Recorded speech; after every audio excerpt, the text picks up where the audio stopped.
Assalomu alaykum, hurmatli tomoshabinlar. Bugun men pensiyasi bank kartasiga tushadigan har bir inson bilishi shart bo'lgan juda muhim masalani tushuntirib beraman.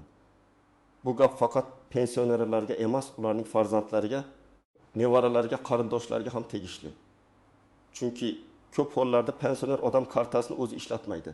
Kartani o'g'li, qizi yoki nevarasiga berib qo'yadi. Pulni ular yechadi, kommunal to'lovlarni ular qiladi. Mana shu joyda katta muammo chiqishi mumkin. Bugungi mavzu shunday. Banklar endi ayrim harakatlarni pensionerlar nomidagi kartalarda taqiqlashi yoki cheklashi mumkin. Bu pensiyani bermaydi degani emas. Lekin karta orqali qilinadigan ba'zi amallar nazoratga olinadi. Agar siz buni bilmasangiz, kartangiz bloklanib qolishi, pul yecha olmay qolishingiz, bankka qatnab yurishingiz yoki ariza yozishga majbur bo'lishingiz mumkin. Shuning uchun videoni oxirigacha ko'ring. Ho'zroq kanalga obuna bo'ling, like bosib qo'ying va bu ma'lumotni pensiyasi kartaga keladigan barcha tanishlaringizga yuboring. Men avval oddiy qilib tushuntiraman. Oldin ko'p pensionerlar pensiya kartasidan bemalol foydalanar edi.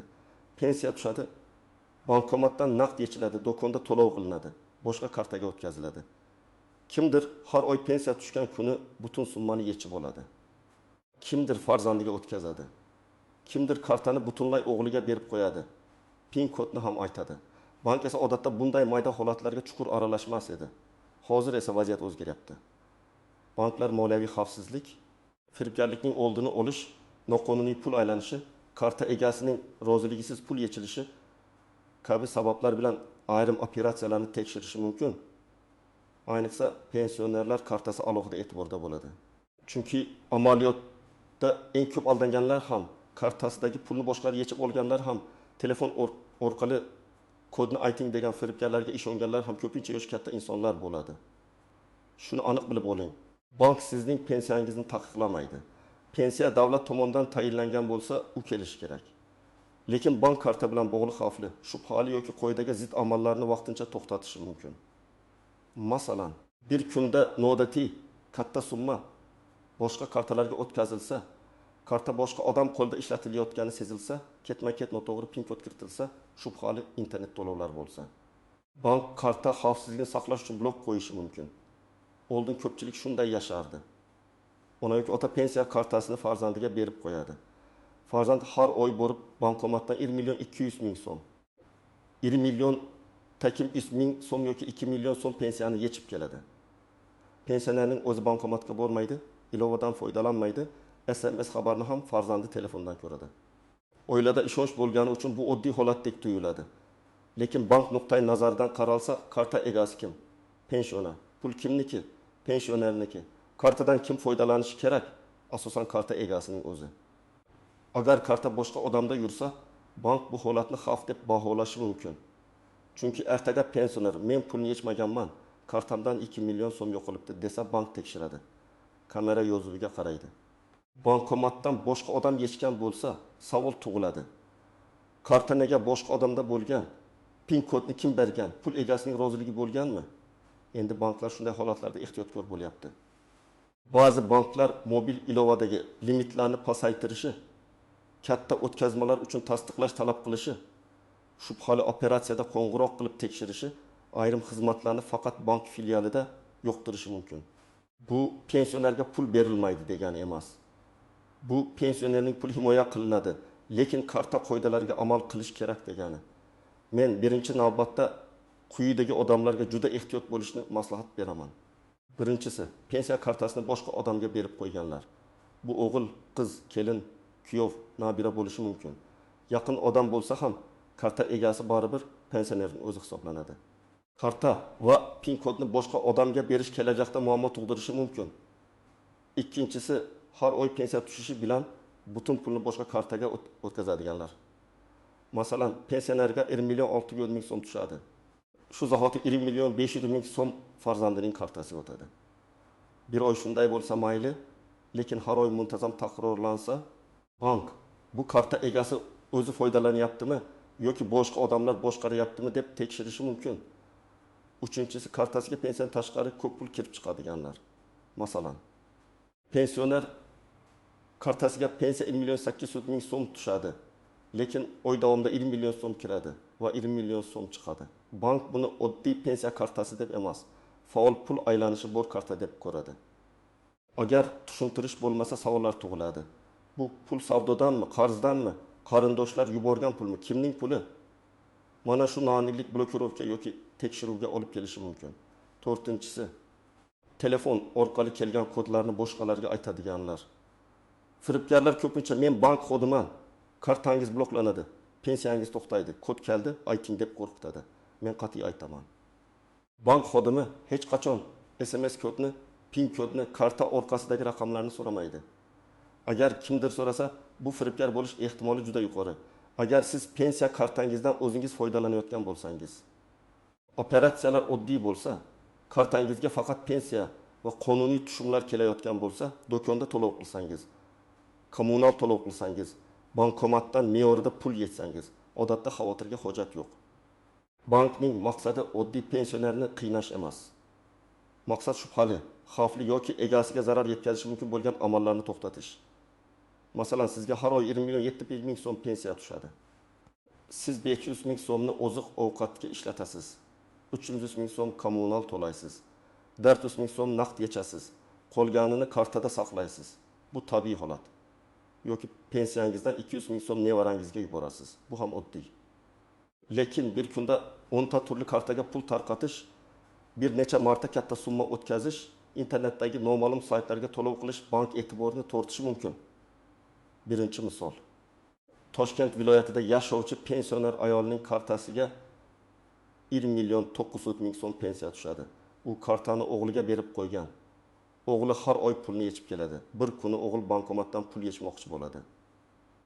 Lekin bankomat kartani qaytarmaydi yoki operatsiyani rad etadi. Sababi, avvalgi kuni 3 marta noto'g'ri PIN kod kiritilgan. Bank kartani xavfsizlik uchun vaqtincha bloklagan. Endi pensioner ayolning o'zi pasporti bilan bankka borishi kerak bo'ladi. Agar u yura olmasa, ishonchnoma masalasi chiqadi. Oddiy ehtiyotsizlik bir necha kunlik ovora bo'lishga olib keladi. Ikkinchi misol. Andijonda yashovchi pensioner otaxon pensiya kartasini nevarasiga beradi. Nevara mobil ilova o'rnatib, karta orqali onlayn xarid qiladi. Bir kuni internetdagi shubhali sahifaga karta ma'lumotlarini kiritadi. Kartadan 780 ming so'm yechilib ketadi. Otaxon bankka borib, men yechmaganman deydi. Bank tekshiradi. SMS kod kiritilgan, operatsiya tasdiqlangan. Bank har doim pulni qaytarib bera olmaydi. Chunki karta ma'lumotlari egasi tomonidan yoki uning yaqinlari tomonidan berilgan hisoblanishi mumkin. Shuning uchun kartani boshqalarga berish juda xavfli. Uchinchi misol. Buxoroda pensioner ayolning kartasiga pensiya 1 million 500 ming so'm tushadi. Lekin qo'shnisi bozorda savdo qiladi va xola pulimni sizning kartangizga tashlab tursam, keyin yechib berasiz deydi. Bir oyda pensioner kartasiga 35 million so'm kirib chiqib ketadi. Bank buni ko'rib operatsiyani tekshiradi, pensionerdan pul manbasi so'raladi. U esa qo'shnimniki edi deydi. Mana shu yerda muammo boshlanadi. Chunki karta boshqa odamning pul aylanishi uchun ishlatilgan. Bu holat bank qoidalariga ham, moliyaviy nazorat talablariga ham mos kelmasligi mumkin. 4-misol. Samarqandda pensionerga firibgar qo'ng'iroq qiladi. Sizning pensiya kartangiz bloklanadi. Yangi tizimga o'tkazish kerak. SMS kodni ayting deydi. Pensioner ishonib kodni aytadi. 2 million so'm pul boshqa kartaga o'tib ketadi. Keyin bankka murojaat qiladi. Afsuski, operatsiya SMS kod bilan tasdiqlangani uchun vaziyat murakkablashadi. Shuning uchun men har doim aytaman, kodni hech kimga aytmang. Hatto o'zini bank, prokuratura, pensiya jamg'armasi yoki operator deb tanishtirsa ham. Bu mavzuda eng ko'p tushunilmaydigan joy shuki, odamlar mening pulim, xohlaganimga beraman deb o'ylaydi. Ha, pul sizniki. Siz farzandingizga yordam berishingiz mumkin. Qarz berishingiz mumkin, sovg'a qilishingiz mumkin. Lekin bank kartasi shaxsiy moliyaviy instrument hisoblanadi. Uni ishlatishning qoidalari bor. Karta egasi o'z kartasi PIN kodi, SMS kodi va mobil ilova kirish parolini himoya qilishi kerak. Yana bir nozik jihat, ishonchnoma. Agar pensioner yura olmasa, kasal bo'lsa yoki bankka borishga qiynalsa, farzandi hamma ishni og'zaki kelishuv bilan qilmasligi kerak. To'g'ri yo'l bu notarial ishonchnoma rasmiylashtirish. Ishonchnomada qaysi amallar bajarilishi aniq yozilishi kerak. Bank kartasini olish, hisobdan pul yechish, ariza berish, ma'lumotnoma olish. Plastik kartani qayta rasmiylashtirish kabi. Shunda bank ham qonuniy asos ko'radi. Farzand ham muammoga qolmaydi. Pensionerning huquqi ham himoya qilinadi. Yana bir masala, bank ilovasini kim ishlatyapti? Ko'p pensionerlar ilovani o'zi tushunmagani uchun farzandining telefoniga o'rnatadi. Bu amaliy jihatdan qulay bo'lishi mumkin, lekin xavfsizlik nuqtai nazaridan ehtiyotkorlik talab qiladi. Agar farzandning telefoni yo'q bo'lsa, virus tushsa, paroli boshqalarga ma'lum bo'lsa, pensionerning kartasi xavf ostida qoladi. Shuning uchun ilova o'rnatilgan telefon ishonchli bo'lishi, parol bilan himoyalanishi, begona ilovalar o'rnatilmasligi kerak. Men buni bank tarafini oqlash uchun emas, vaziyatni to'g'ri tushunishingiz uchun aytyapman. Banklar ham javobgarlikka ega. Agar pensionerning kartasidan pul o'g'irlansa, birinchi bo'lib odam bankka boradi. Nega to'xtatmadingiz? Nega ogohlantirmadingiz deydi. Shuning uchun bank shubhali operatsiyani ko'rsa, vaqtincha to'xtatishi mumkin. Masalan, pensioner odatda oyiga 20 million so'm ishlatadi. Birdaniga tunda soat 2da 5 million so'm boshqa kartaga o'tkazilmoqchi bo'lsa, bank tizim buni xavfli deb ko'rishi mumkin. Yoki pensioner hech qachon internet orqali to'lov qilmagan, lekin birdaniga xorijiy saytga to'lov chiqsa, bu ham shubhali. Yoki karta bir viloyatda ishlatilgan, oradan bir soat o'tib boshqa uzoq hududda ishlatilsa, tizim buni tekshirishi mumkin. Demak, cheklov har doim jazo emas. Ko'pincha bu himoya chorasi. Lekin muammo shundaki, odamlar buni oldindan bilmagani uchun vahimaga tushadi. Pensiyamni olib qo'yishdi, bank bermayapti, kartamni yopib qo'yishdi deb o'ylaydi. Aslida ko'p holatda pasport bilan bankka borib shaxsni tasdiqlash, ariza yozish yoki limitni qayta sozlash kifoya qiladi. Endi men nima qilish kerakligini aniq aytaman. Birinchi qadam, kartangizni va pin kodingizni hech kimga bermang. Agar farzandingiz yordam berayotgan bo'lsa ham. Imkon qadar pulni o'zingiz yeching yoki bank xodimidan rasmiy tartibni so'rang. Pin kod qog'ozga yozilib, karta bilan birga hamyonda turmasin. Bu juda katta xato. Hamyon yo'qolsa pul ham ketadi. Ikkinchi qadam, SMS kodni hech kimga aytmang. Telefon qilgan odam o'zini kim deb tanishtirmasin, kod so'rasa gapni to'xtating. Bankning rasmiy raqamiga o'zingiz qo'ng'iroq qiling. Telefon qilgan odam bergan raqamga qayta qo'ng'iroq qilmang. Chunki u ham firibgarning raqami bo'lishi mumkin. Kartangiz orqasidagi yoki bankning rasmiy saytida ko'rsatilgan raqamdan foydalaning. Uchinchi qadam, agar pensionerning o'rniga farzand bank ishlarini qilish kerak bo'lsa, notariusga boring. Pasportlar, pensionerning roziligi, kerak bo'lsa tibbiy holatini tasdiqlovchi hujjatlar bilan ishonchnoma rasmiylashtiring. Ishonchnomada bank amallari aniq ko'rsatilgan bo'lsin. Umumiy ishonchnoma. Ba'zan bankda yetarli bo'lmasligi mumkin. Shuning uchun oldindan bankdan qanday matn kerakligini so'rab oling. 4-qadam, bank filialiga borganda pasport yoki ID karta, pensiya kartasi, telefon raqamingiz va agar kerak bo'lsa, pensiya tayinlangani haqidagi ma'lumotlarni olib boring. Agar karta bloklangan bo'lsa, kartamdagi cheklovni sababini tushuntirib berishingizni so'rayman. Shaxsiy foydalanishim uchun operatsiyalarni tiklab berishingizni so'rayman. Mazmunda ariza yozing. Arizaning bir nusxasini qabul qilinganligi belgisi bilan o'zingizda qoldirish foydali. 5-qadam. Mobil ilovadagi limitlarni tekshiring. Katta pul o'tkazmalari kerak bo'lmasa, kunlik limitni pasaytirib qo'ying. Masalan, kartada 3 million so'm tursa, kunlik onlayn o'tkazma limitini 300 ming yoki 500 ming so'm qilish mumkin. Shunda firibgar kodni bilib olsa ham, barcha pulni bir urinishda olib ketishi qiyinlashadi. Kerak bo'lsa, limitni vaqtincha oshirib, keyin yana pasaytirish mumkin. 6-qadam, kartadan begona odamlarning pulini aylantirmang. Qo'shni, tanish, qarindosh kartangizga pul tushsin, keyin yechib berasiz desa, ehtiyot bo'ling. Ayniqsa summa katta bo'lsa, bunday ishni qilmang. Chunki ertaga pulning manbasi bo'yicha savol tug'ilsa, bank sizdan so'raydi. Bu mening pulim emas edi degan javob har doim ham muammoni hal qilmaydi. 7-qadam, har oy operatsiyalar tarixini tekshirib boring.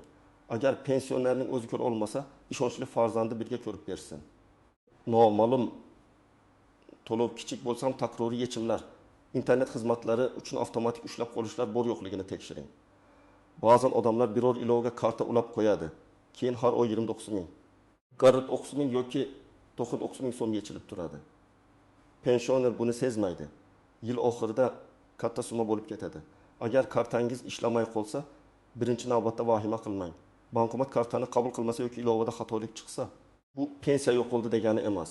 Bankning rasmiy kol markaziga qo'ng'iroq qiling yoki eng yaqin filialga boring.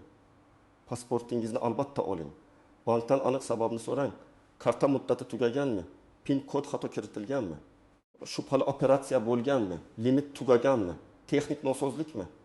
Agar sizga ariza yozish kerak deyishsa, arizada holatni aniq yozing. Masalan, men falonchi ushbu karta egasiman. Kartam pensiya tushumlari uchun ishlatiladi. Kartadan shaxsiy ehtiyojlarim uchun foydalanaman. Cheklov sababini tushuntirishni va qonuniy operatsiyalarni tiklashni so'rayman. Agar sizning o'rningizga vakil borgan bo'lsa, ishonchnoma nusxasi qo'shiladi. Agar bank og'zaki javob berib, muammoni hal qilmasa, yozma murojaat qiling. Har bir murojaat ro'yxatga olinishi kerak. Sizda murojaat raqami yoki qabul qilinganligi haqida belgi bo'lsin. Keyin kerak bo'lsa, bankning yuqori bo'limiga, Markaziy bankning murojaat tizimiga yoki iste'molchi huquqlarini himoya qilish tartibida murojaat qilish mumkin. Lekin ko'p hollarda masala bank filialining o'zida hal bo'ladi. Men ko'p yillik kuzatuvlarimdan kelib chiqib aytaman. Pensionerlar eng ko'p 3 ta xatoga yo'l qo'yadi. Birinchisi, kartani boshqa odamga berib yuboradi. Ikkinchisi, SMS kodini begona odamga aytadi. Uchinchisi, telefondagi havolalarni bosib, karta ma'lumotlarini kiritadi. Mana shu 3 ta xatoni qilmasangiz, muammolarning katta qismidan saqlanasiz. Agar sizning ota-onangiz pensioner bo'lsa, ularga bu qoidalarni oddiy tilda tushuntiring. Hech kimga kod aytmang. Kartani hech kimga bermang. Telefon qilgan odamga ishonmang. Pul masalasida avval bizga qo'ng'iroq qiling deb qayta-qayta ayting. Bu ularni nazorat qilish emas, himoya qilishdir. Chunki firibgarlar juda professional gapiradi, qo'rqitadi, shoshiltiradi. Hozir aytmasangiz pensiyangiz to'xtaydi deydi. Aslida hech qaysi rasmiy tashkilot sizni shoshirib SMS kod so'ramaydi. Yana bir maslahat. Agar pensioner mustaqil yura olmasa, bank xizmatlarining masofaviy yoki uyga borib xizmat ko'rsatish imkoniyatlarini so'rang. Ayrim holatlarda banklar nogironligi bor yoki yosh katta mijozlar uchun alohida tartiblarni taklif qilishi mumkin. Buni bankdan so'rashdan tortinmang. Har bir bankning tartibi boshqacha bo'lishi mumkin. Shuning uchun aynan o'zingizning bankingizdan aniq ma'lumot oling. Demak, hurmatli tomoshabinlar, asosiy gap shuki, pensiya kartaga tushish to'xtab qolmaydi. Lekin karta orqali qilinadigan shubhali, xavfli yoki qoidaga zid operatsiyalar bank tomonidan cheklanishi mumkin. Pensionerning kartasi shaxsiy karta hisoblanadi. Uni boshqa odamga berish, PIN kod va SMS kodni aytish, begona pulni aylantirish katta muammoga olib kelishi mumkin. Men sizga tavsiya qilaman, bugunoq pensiya kartangizni tekshiring, limitlarni ko'ring, kimda karta ma'lumotlari borligini aniqlang. Ota-onangizga xavfsizlik qoidalarini tushuntiring. Agar bank ishlarini farzand bajarishi kerak bo'lsa, hammasini rasmiy ishonchnoma orqali qiling. Shunda na pensioner qiynaladi, na farzand muammoga qoladi, na pul xavf ostida bo'ladi. Sizda ham pensiya kartasi bloklangan, bank pul o'tkazmasini to'xtatgan yoki shunga o'xshash holat bo'lganmi? Izohlarda yozib qoldiring. Boshqalar ham tajribangizdan xulosa chiqaradi. Videoni like bilan qo'llab-quvvatlang, kanalga obuna bo'ling va bu ma'lumotni pensiyasi kartaga keladigan barcha yaqinlaringizga yuboring. Bu oddiy xabar emas, ko'pchilikning pulini va asabini saqlab qolishi mumkin bo'lgan muhim ogohlantirish.